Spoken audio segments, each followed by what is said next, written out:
We continue to show dealerships across the country how to retain their customers, but now Shop Smart Autos wants to bring the new customers right to your showroom floor. The car they want? It's sitting on your lot, and Shop Smart Autos can bring you the VIN-specific leads that take them straight to your door. These aren't just leads. They're nurtured, targeted, and matched down to the exact vehicle. You'll sell more cars faster, and your team is going to thank you for it. Shop Smart Autos VIN-specific leads. Let SSA show them the way to your showroom floor.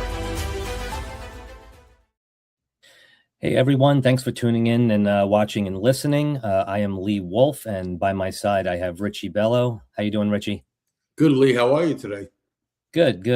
So yeah, we're going to take about a half hour here for our Turning Shoppers into Buyers Shop Smart Autos event, which is all centered around third-party leads. And I'm just going to bring up our slides here.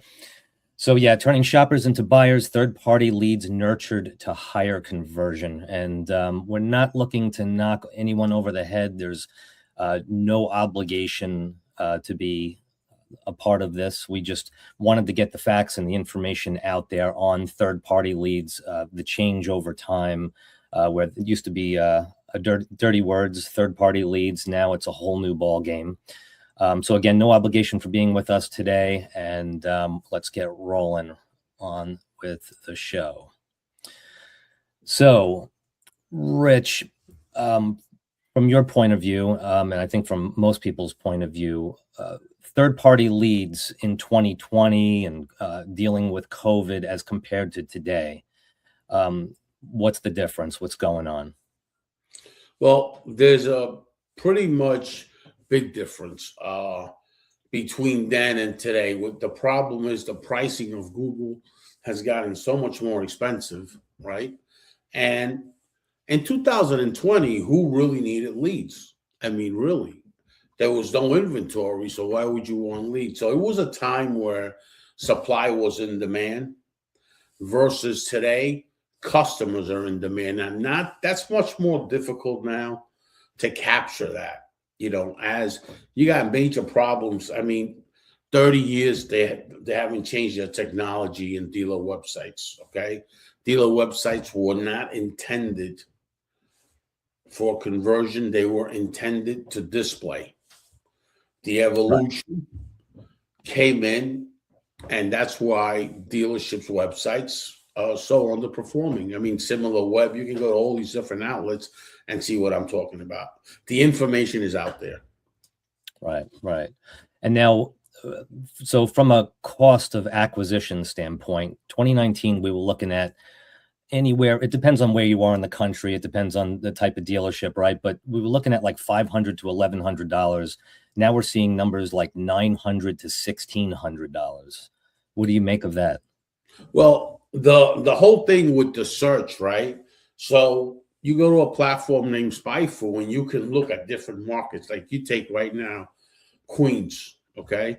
Right. Queens, Brooklyn, population, searches, people always searching for cars. The higher that search is, you're going to be at right around 14 to 1,600.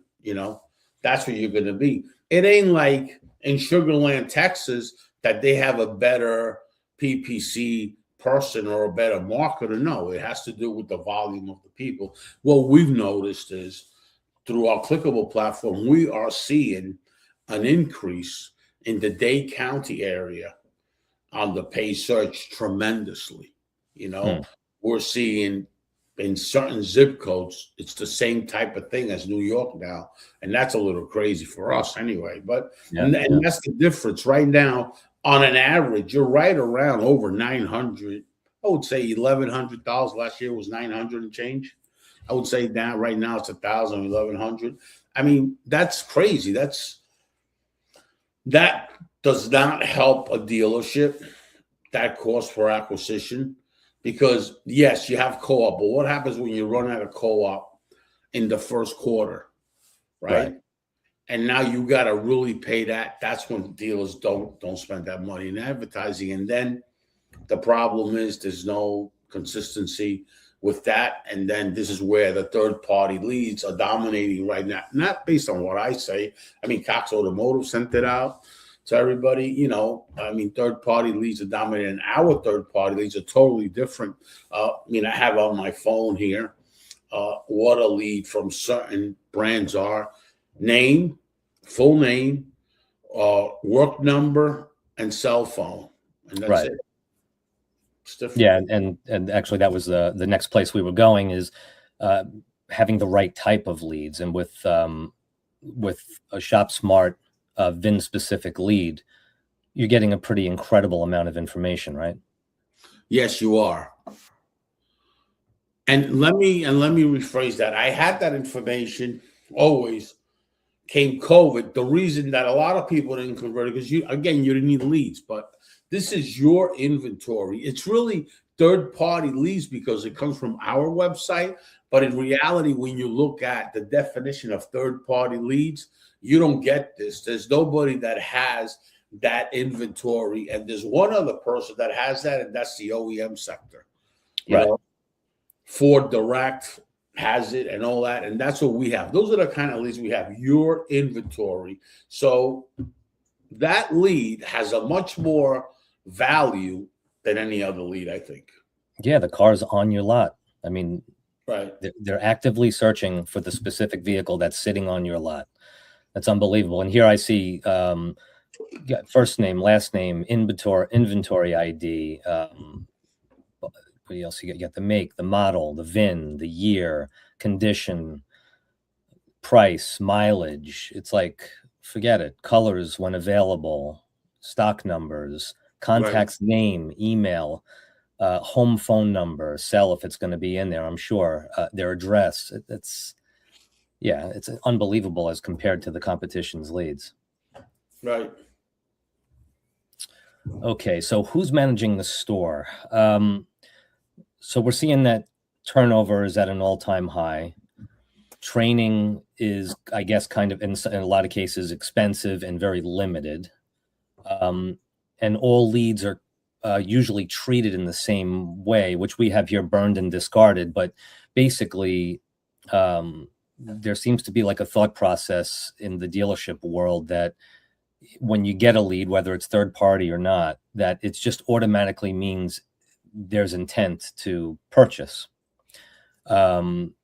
So what is your take lately on training? Because I know during COVID, people were kicking in the doors and everyone felt so confident that their inventory was going to go. How are you feeling about training today and the importance of is it important to get back to it a lot stronger now? Yeah, definitely. Training today is very, very important. A couple of things. Why is it important? First of all, what it does, it creates more productivity. You keep your staff focused. And right now, because traffic is down in the automotive sector, you want to keep them focused instead of them hanging around in the desk, drinking coffee and saying how bad things are. The other guy saying, oh, yeah, I know, but my friend down the street is doing very well. And that, you know how it is, that whining and complaining stuff. When you got 3 or 4 people that their store is down, forget it. Then even if it's true or not, a guy comes in and says, oh, yeah, my friend is doing great over there, and this kind of stuff. And it's called coffee clutching. You know what I mean? Yeah. And you just complain and you don't realize it, that negative spin that you get into. The spiral keeps going down. As you're training them, they're being more predictive. Listen, it happens to me, Lee. It happens to you. It happens to all of us. We are humans. Our nature is when things are not going our way, what do? We complain. Right. And that's just the way it is. Yeah. And that happens to me. It happens to you. And we try to stay as professionals, as focused as possible. But you can't help it, right? Right.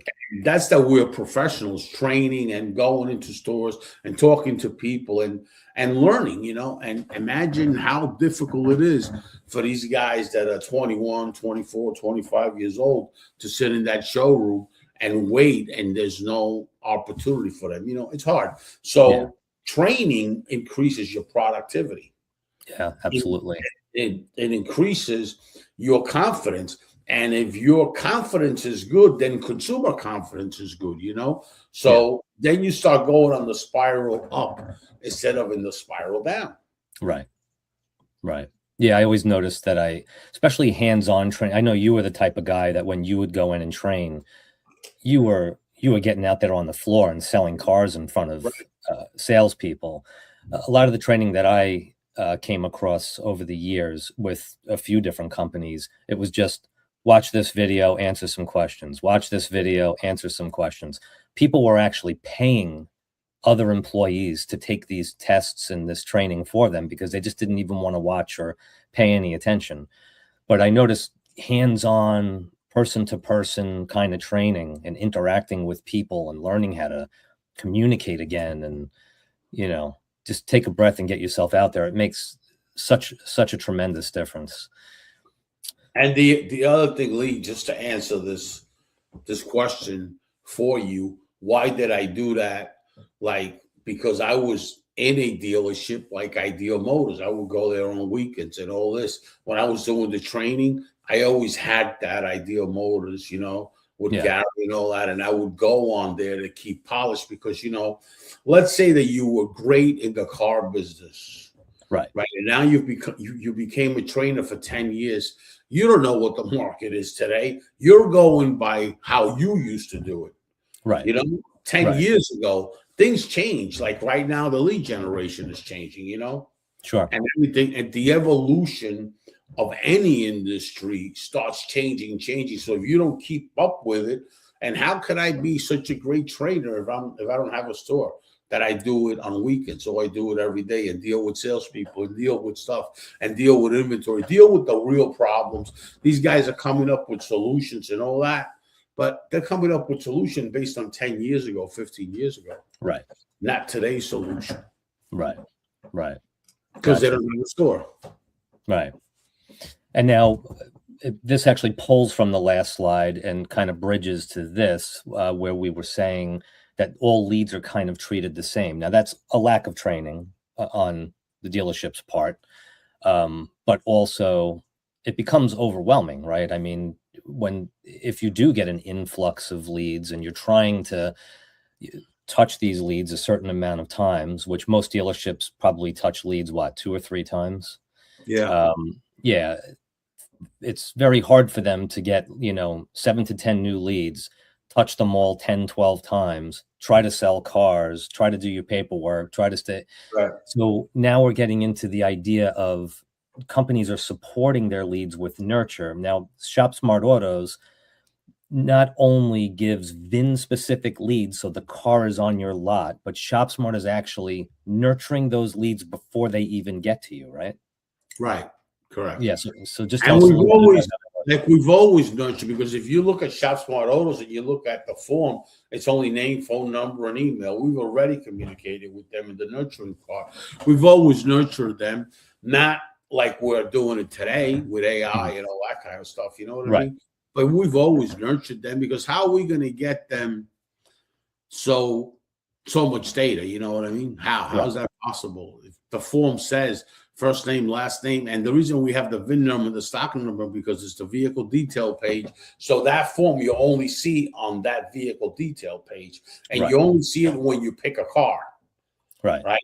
So then that's tapped into that car. So, that's an important, when you nurture name, phone number, and email. I mean, the one thing that they tell you, I'm thinking about it, they don't even have a car yet. We put that prospect or that buyer that's going to be a buyer in a vehicle already for you. You know what that means?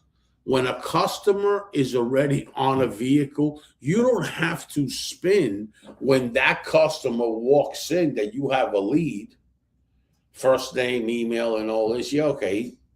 He's thinking about buying what? What is he thinking about buying? He could be going after your brand, or he could be just shopping and trying to see if he even likes the car. These people here pick the car. Right. So that's it. You're done. You got the job done because they picked the vehicle that they want. of their interest. I would never be selling leads or anything like that if they didn't pick a car, because why would I? Right. Right. And this goes on for 60 days.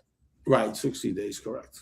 Wow. And they're hit with SMS, email, AI, phone calls, you have to touch. We've noticed in the last, say, 6, 7 months, you got to touch somebody 12 times. Right. 12 times. If you're not touching somebody 12 times, you're not doing anything. You're not scaring anybody. And the other thing is that I'm going to make a point. Would you, Lee Wolf, would you like somebody to call you 12 times? No. Okay, so when you're in the showroom, you're a human being. You say, well, I don't like it for me, so why should I do it to somebody else? But here's what everybody's missing. What everybody's missing is that if you don't do it, your competitor right across the street from you will do it. Absolutely. And if your competitor won't do it, the other guy that's next to him will do it. So if everybody agreed, let's only do it 3 or 4 times and that's it. Okay. But that's the problem. Like, you don't know who else is using AI and is going after and after consistently, Right. Right. So how to build the process. How do you think dealers should, because a lot of times you say to me, well, it's great. I could just sell you a bunch of leads, but if you're not going to touch the leads, a bunch of times and really work at it, you're just buying leads, and you might land a car or something. And so from a dealer standpoint, where should they be prepared first? Should they have AI, besides the fact that ShopSmart's already nurturing these leads? Right. Should they be prepared on their end with their own AI system and their own AI agents and things like that built into their systems, ready to go? Yeah, well, they could, but we try to call it, and what we call it is a fresh start program, right? The fresh start program is, you don't know us, we don't know you, you don't know our leads, we don't know anything, right? So we try to nurture it together with you, take you through that funnel, from when the lead hits your CRM all the way down to the path of the nurturing. So hopefully you can do it too, right? And that's what we want to do. We want to teach the dealership how to nurture. We don't want to just nurture it for you and that's it, like all these other guys. That's how they make a living, We don't want to do that. We want to show you the path of you doing this, where the conversion happens for you. And now you're getting some value out of that, because now you can teach your people how the nurturing program is with this AI, and with all this text information and with all this information that they have. Now you see what your conversion is. Right. We want to show the dealer how we do it so they can do it. Or at least they have the option of doing it. Not like all these other people that say, I nurture, Right. Lead litigation or whatever they call it. All these guys out there that they're making a fortune on the dealer's but they're not showing the dealer. We show you the dealer. We show you the dealer how to take that to your funnel and convert that as the customer's coming in, and then that customer gets delivered. Right. And that's really important, right? Because I could see a situation where the salespeople should really understand how this all works too, because I can see a situation where it's like a customer comes in and says, oh yeah, I got your texts and I got your emails, and the salesperson's like, I didn't email you, or I didn't everyone should really be on the same page, right? Right. And there's a reason why we want to teach them. Now, you worked in the car business, Lee, right? Mm-hmm. After that customer buys a car, nobody follows him up, right? Mm-hmm. The next time you're going to know when he's in the market, when either cars.com sends you a lead, when Cars Guru sends you the lead, or when somebody, oh, this is my customer, you always got to be buying leads from them. Why? Because they nurture all the customers that come into the website like we do. We want to show the dealership how that customer, even though it's a lead from us, how they can nurture that all the way down to the path where they're always going to have that customer. Not that you buy it now and then you got to always keep buying and keep buying and keep buying. You know what I mean? Right. Because the other marketplaces are like that purposely for them to always be selling you the lead, because they know that dealers don't follow anybody up. Right. Gotcha. Okay, so when it comes down to costs, and this includes nurturing, right? Correct. Okay, so we're looking at VIN-specific leads, $49 a lead for 100 leads minimum. Right. And now, because these leads are nurtured, the closing rates should be astronomically different than when you just buy leads, right? We've seen it in the pre-owned vehicles. Like we got some used car stores. We've seen it anywhere between 10 to 12%. That's conversion, which that's because it's inventory. You know, that a big part of that is inventory. Yeah, right. But selling 10 or 12 cars out of 100. When a customer picks an inventory, a VIN number with a stock number, they have interest. The only reason they'll change from that vehicle is if that vehicle's payment is too high, because they already agreed on the price. Right, right.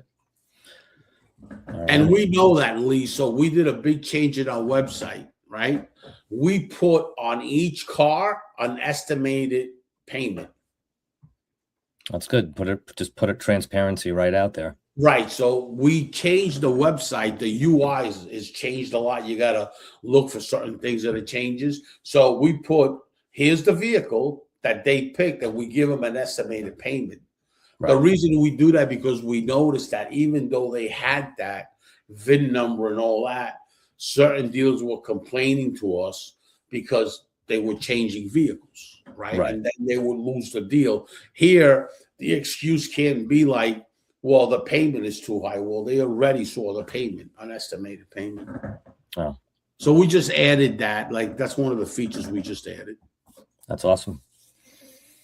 Okay, so how about, you know, anyone that buys anything in the world, they want it yesterday. So just so we're transparent here, it takes a little bit of time for it to start rolling, right? Because there's a process involved when you start to try to acquire these leads for a dealership. Correct. Understand, we don't have a library of leads, right? These are inventory leads. What does that mean? That means that we do ads, VIN-specific ads. That's what we do to generate those leads. We upload our inventory and we're generating the leads. That being said, we have the ability, all right, to generate leads only on your used cars that are over 60 or 90 days. You tell us. We have that ability also. Right. We're strictly an inventory marketing company. That's what we are. So if a dealership has 40 pre-owned vehicles or new if they're sitting there for a huge amount of time, they can literally just say, we want to get rid of our old inventory. It's killing us. Right. And you put VIN specific ads out there in ShopSmart that then target customers, and when it hits, it brings them directly to that car on your lot. Right. Only for those cars.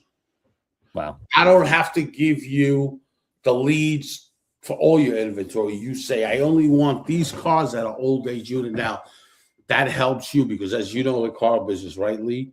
The more people that open a door, the better shot you got of delivering that car, right? Dealers always wanted to get me more customers on my old age units. Right. Well, now with digitally, we have the ability to look at your feed and you tell us anything over 60 days, and we already know you're aged. We already have that data. We know how old the car is. You got to tell us anything over 60 days. That's what I want. Right. Right. Anything over 60 days. So that's an interesting thing that we have on generating the leads. Now, the leads could be any day. Some days you get 3, some days you get none, the next day you get 8. It all depends what the market is, But all our leads get generated. All our leads get generated immediately. Right. Okay. Yeah. And then it's a continuous process from there. But like you said, some days it could be a couple, some days it could be a bunch, there could be none a couple of days. But yeah, that is awesome about the inventory though. Okay. So this is some contact info. You got Richie at shopsmartautos.com, Richie's direct number, and the 2 websites, which Shop Smart Autos. You have shopsmartautos.com and shopsmartautosfordealers.com. And before we actually get rolling, we have some questions that we've been getting a lot. We've been kind of getting a lot of questions from people that watch Game Face. Let's see. So this one was, I thought, how often is too often when it comes to emails, texts, and calls? Everyone seems to be wondering this. And, when you hit that 10th time you touch someone, or that 12th time you touch someone, do you start to say, do you wait for them to say, leave me alone? Or do you think there's a point at which you say, you know what, let's put them in a back burner for another day? Well, you know what we've noticed, right, Lee? And I'm so glad you brought that up to let the audience know. You know what we've noticed? When you do the SMS process, where they actually when they ask you the question and all that, and they start engaging and they get all their information, then you got to push it into an appointment, right? You can't give them all the information like you were, like back in the day, they used to be 411, because they're never going to come to you. They're going to take that information and shop you. So what we try to do is give them enough information to trigger on the curiosity thing to then bring them into the showroom, right? That's what we try to do. And we've noticed that it's a whole different when you start SMSing people versus calling people. The AI agents are good, and the AI you have to call people too. But we've noticed that there's more and more people very, very well. They're very well okay with the SMS. And if they're not, all they got to put is stop. So when somebody puts stop on the SMS, now you know that you can't follow them up on the phone either. Yeah. I don't really get annoyed, but I mean, it gets a little, like, almost where I go now. I go to get an ice cream with the kids. Next thing I know, I'm getting a text. I go to now the diner sends me texts. Don't forget 20% off this weekend, So yeah, you hit stop if you want to hit stop, or you let it sit. Understand, it's a little different. The customer is in market now, right? Right. So we send out a text that's a conversational piece. So when they start, we said that once, when they start having a conversation and engagement with us, and asking us the questions, that's where the conversion is. You know what I mean? It's like a whole different thing when you send out a text, like I get them too, target 20%, this, that's different. This customer went on your inventory, said, I'm interested in it. Right. Yeah. And now what they want is information. Right. True. And this is where it gets a little bit, I would call it hairy, right? A little bit hairy. This is where it gets a little bit, because if they're asking you for this information and you're not providing them some information and asking for the appointment, that's when you got a problem. Because if you're just giving them the information, right? And that's it, it ends there. Then the next time you text them, they're going to say no. You have to set it up the right way. Right. It's just like a finance deal. If you don't set up the finance deal to the finance guy, what's going to happen is there's going to be $0. It's all about the setup to bring them in the door. Because trust me, the last thing they want, these are online buyers, the last thing they want is come in the door. Right. If your dealership has the availability of actually delivering somebody with an e-contract and everything, that's the perfect scenario. Because these folks are not interested in going in the showroom. They're just not. Right. Okay. So All right. there's a lot of that availability where you can, Lee, not for nothing, but you can actually buy a car right online.